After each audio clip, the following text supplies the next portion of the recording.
इस नफरती चिंटू को ये यकीन इस लड़की का नजर नहीं आता और नफरती चिंटू ये जो छोटे बच्चे अपनी सरहद पे रक्षा करने के लिए तैयार है और राहुल गांधी जी को अपना आदर्श मान के उनके साथ खड़े हैं, ये नजर नहीं आता। एक लौंडा प्रेस कॉन्फ्रेंस में पहुंच के सरकार द्वारा पारित, कैबिनेट द्वारा प्रस्तावित बिल को फाड़कर फेंक देता है, ऐसा उद्दंड लौंडा। ये शब्द आपको ठीक लगा जो इन्होंने बोला राहुल जी के लिए? ये शब्द आपको ठीक लगा? नहीं, आप चिंटू को लौंडा कहूंगा ना, चिंटू को लौंडा ही कहा जाएगा। चिंटू का जवाब लौंडा है। समझ गया मैं। नमस्कार दोस्तों, आप सबका स्वागत है आपके इस चैनल विकास की बातों में। सुप्रिया श्रीनेत एक ऐसा नाम जिन्हें हर कोई सुना के जा रहा, हर कोई धोके जा रहा है। कभी संबित पात्रा, कभी सुधांशु जी, कभी कोई और, कभी कोई और, कभी कोई और आज प्रेम शुक्ला जी। इन्होंने सुप्रिया श्रीनेत को ऐसा धोया कि ये भागते खड़ी हुई और इनके पास कोई जवाब नहीं रहा, इन्हें निरुत्तर कर दिया गया।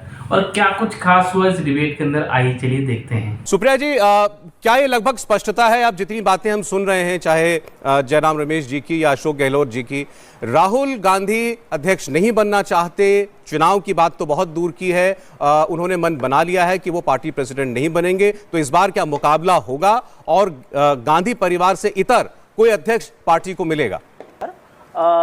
मुझे लगता है आप लोगों ने मुझसे कहा था कि इस पर भी चर्चा होगी, मुझे नहीं पता था कि चर्चा सिर्फ इस पर होगी, क्योंकि मैं तो तैयारी ये भी मैं इस पे बात करूंगी और बिल्कुल करूंगी। फक्र की बात है कि हमारे यहाँ चुनाव हो रहा है, लेकिन मुझे तो चर्चा इस पर भी करनी थी। ये जो एक छोटी सी बच्ची की तस्वीर बीजेपी के एक नफरती चिंटू जो बीजेपी के पोस्टर बॉय हैं उन्होंने ट्वीट करी थी जी, जरूर उसमें उनको भी। इसमें भी धर्म, एक 5 साल की बच्ची में भी धर्म और नफरत नजर आती है। ये देखकर और ये सुनकर मेरे तो होश फाख्ता हो गए कि इस तरह से आप नफरत की आंधी में अंधे हो गए हैं। लेकिन हाँ, आपकी जवाब देने से, आपके सवाल का जवाब देने से पहले उस नफरती चिंटू को, अरे कहना क्या चाहते हो? नफरती चिंटू को ये पिक्चर क्यों नहीं दिखाई देती जहां पर राहुल जी झुककर एक छोटी सी बच्ची की सैंडल बांध रहे हैं, या ये छोटा सा बच्चा जो कन्हैया बन के राहुल जी से मिल रहा है, या एक छोटी सी बच्ची जिसके जीवन का शायद ये सबसे सुखद पल होगा जब वो राहुल जी के साथ हाथ पे हाथ डालकर चल रही है भारत जोड़ने के लिए। उनको ये बच्ची का हैप्पीनेस अनअडल्टरेटेड, बेझिझक, बेखौफ हंसी और जिस प्यार से उसने एक भाई की तरह राहुल जी को पकड़ा है वो नजर नहीं आता। इस नफरती चिंटू को ये यकीन इस लड़की का नजर नहीं आता और नफरती चिंटू ये जो छोटे बच्चे अपनी सरहद पे रक्षा करने के लिए तैयार है और राहुल गांधी जी को अपना आदर्श मान के उनके साथ खड़े हैं, ये नजर नहीं आता। उस नफरती चिंटू को शायद ये वृद्ध महिला के हाथ से बनी हुई चटाई भी समझ में नहीं आएगी। उस नफरती चिंटू को ये उन्मुक्त हंसी भी एक वृद्ध महिला जो बेटा समझ के खड़ी है उसके साथ नहीं समझ में आएगा जी। एक वृद्ध महिला मां के समान जो एकदम से भाव विवहल होकर जिसकी आंखों में आंसू भर जाते हैं राहुल जी को देखकर, यह भी समझ में नहीं आएगा। उस नफरती चिंटू को 5 साल की बच्ची और उसका धर्म नजर आया, उसके कपड़ों से पहचाना। भारत जोड़ो यात्रा जो राहुल जी कर रहे हैं वो इसी नफरती और तोड़ने वाली सोच के खिलाफ है। मजा नहीं आ रहा है। मुझे लगता है भविष्य के गर्भ में क्या होगा मुझे नहीं पता है। मेरी आकांक्षा है, मेरी अपेक्षा है, मेरी इच्छा है कि राहुल जी नेतृत्व संभालें, लेकिन राहुल जी के मन में क्या है, वो क्यों करना चाहते हैं या नहीं करना चाहते ये मुझे नहीं पता। वो क्या करेंगे ये भी मुझे नहीं पता।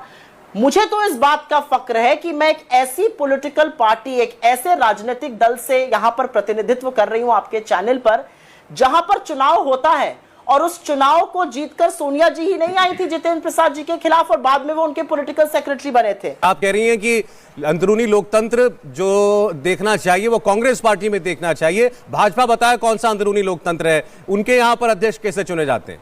प्रेम शुक्ला जी। अभी मजा आएगा ना भिड़ो। देखिए, मैंने 7 मिनट सुप्रिया जी को पूरा सुना, उनके नफरती शब्दों को भी सुना और मुझे पूरा विश्वास है कि मेरे शब्दों को वो सुनेंगी। नफरती चिंटू कहने वाले हिंसक श्रृगालों को मंदिर में जाने वाले लड़कियां छेड़ते हैं, ये हिंसक श्रृगालों के प्रतिनिधि ने ही कहा था। राम काल्पनिक के हिंसक श्रृगालों के प्रतिनिधि ने कहा था। बुरके को लेकर सुप्रीम कोर्ट में हिंसक श्रृगालों के प्रतिनिधि ही आए थे। लड़की को लेकर चलना हिंसक श्रृगालों के प्रतिनिधियों ने ही तय किया। अब हिंसक श्रृगालों के प्रतिनिधि कृपा करके ये अपने स्मृति भ्रंश से मुक्त हो जाए। वो ये कह रही हैं कि जब 2000 में जितेंद्र प्रसाद से श्रीमती सोनिया गांधी चुनाव हार गई, उसके बाद श्रीमती सोनिया गांधी को उन्होंने अपना राजनीतिक सलाहकार बताया। इनका स्मृति भ्रंश हो गया है। वो नरसिम्हा राव के राजनीतिक सलाहकार थे। श्रीमती सोनिया गांधी उनको कांग्रेस में एडजस्ट नहीं होने दिया, और किस तरह से कांग्रेसियों ने जितेंद्र प्रसाद जी को अपमानित किया था। उनको विशेष सुरक्षा व्यवस्था में कांग्रेस मुख्यालय जाना पड़ा था। उनकी गाड़ी जो चलाकर महेश चतुर्वेदी जी ले गए थे ना, वो भी मेरे परिचित है। वो मैं भली भांति पूरा एपिसोड जानता हूं।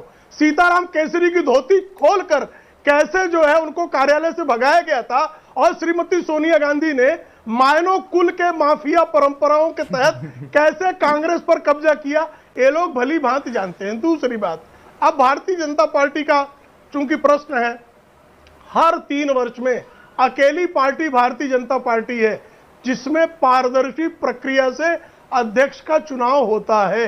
हर 3 वर्ष में, 20 साल में नहीं कि अब मानव वंश का कब्जा हो गया है। अब तो इसलिए यही भाई, पिछले 2.5 वर्षों से राहुल गांधी के पास कौन सा पद है भाई, और किस पद के नाते जो है वो सारे निर्णय लेते हैं। किस पद के नाते एक लौंडा प्रेस कॉन्फ्रेंस में पहुंच के सरकार द्वारा पारित, कैबिनेट द्वारा प्रस्तावित बिल को फाड़कर फेंक देता है। ऐसा उद्दंड लौंडा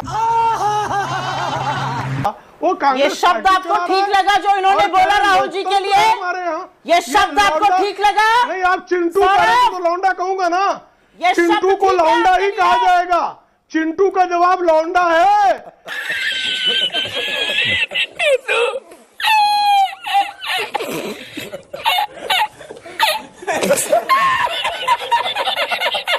चिंटू, ये क्यों चिल्ला रही भाई? मैं तो सुन रहा था ना। ये चीख क्यों पड़ी, ये चीत्कार क्यों निकल गई? एक लौंडा बोलते ही आप तो 10 बार चिंटू बोली ना। मैं कुछ नहीं बोला ना, मैं धैर्य से सुन रहा था ना। उस उद्दंड, अगड़, अनपढ़ लौंडे की जो हरकतें हैं वो लोग भली भांति जानते हैं कि खाट सभा के बाद कैसी उनकी खटिया उड़ जाती है, खटिया उठ जाती है और बिस्तरा गोल हो जाता है। यह भी लोग ने देखा है। और जिसके खिलाफ आप खाट सभा करते हैं, कैसे उसके चरण चाटने के अतिरिक्त आपके पास राजनीतिक विकल्प शेष नहीं बचता, यह भी लोगों ने देखा हुआ है। चिंटू जितनी बार इस्तेमाल किया था, मैं जान रहा था किस परिप्रेक्ष्य में आपने किया है। आपका ट्वीट भी मैं दिखाऊंगा, उनका ट्वीट भी मैं दिखाऊंगा। उसके जवाब में इन्होंने भी एक शब्द का इस्तेमाल किया। बोलिए अब। अगर आपको लगता है कि मेरे नेता के लिए इनका यह शब्द प्रयोग करना ठीक है, तो मैं जानती हूं कि ये फेकू और झासाराम के शिष्य हैं और यहां पर आकर ये बदतमीजी ही करते हैं। इनका चाल, चरित्र, चेहरा और इनकी असलियत बम्बई का हर व्यक्ति जानता है। अच्छा, प्रेम जी एक एक करके बात करें।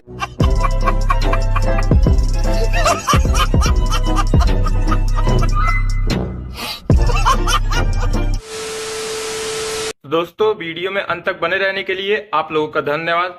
उम्मीद है दोस्तों आज की इस डिबेट में जो आप लोगों ने सुप्रिया सेनेट की धुलाई देखी है, उसे देखकर आप लोग को जरूर ही आनंद आया होगा।